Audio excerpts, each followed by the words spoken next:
Mga bossing, ito po ang reality sa kinabuhing pobre.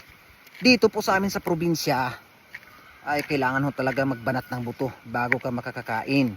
Kailangan mo magtanim at maghintay ka ng buwan bago mo mapapakinabangan yung mga pinaghihirapan.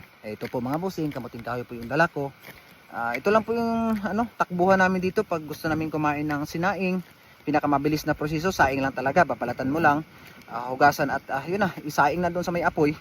Pero pag sabihin natin magluto ka ng lanson or yung suman, mga pitsi-pitsi, maproseso po mga bossing, maubos lang po yung araw mo. Masarap naman siya, kaso lang pag marami kang gawain, ma-stranded ka. Pero enjoy po talaga ang buhay dito mga bossing, kasi kung ano ka lang, masipag ka lang, libre na yung mga gulay-gulay, yung kamote, kamuting kahoy, saging, at iba pa mga bossing.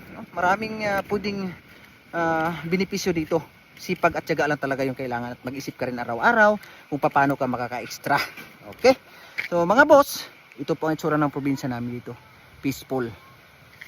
Ayan po mga bossing, green na green.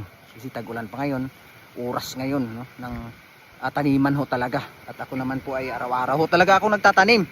Pag nagtatanim ka, mayroon kang hihintayin.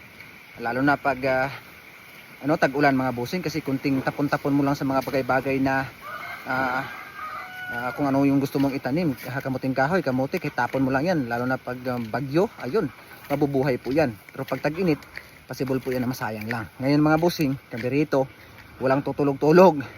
Kasi, paggising mo, wala na, huli na ang lahat. Tatakbo ka na doon sa kapitbahay mo at sasabihin sa'yo, saan ka ba nung tag-ulan? Ayun lang, medyo masakit yun.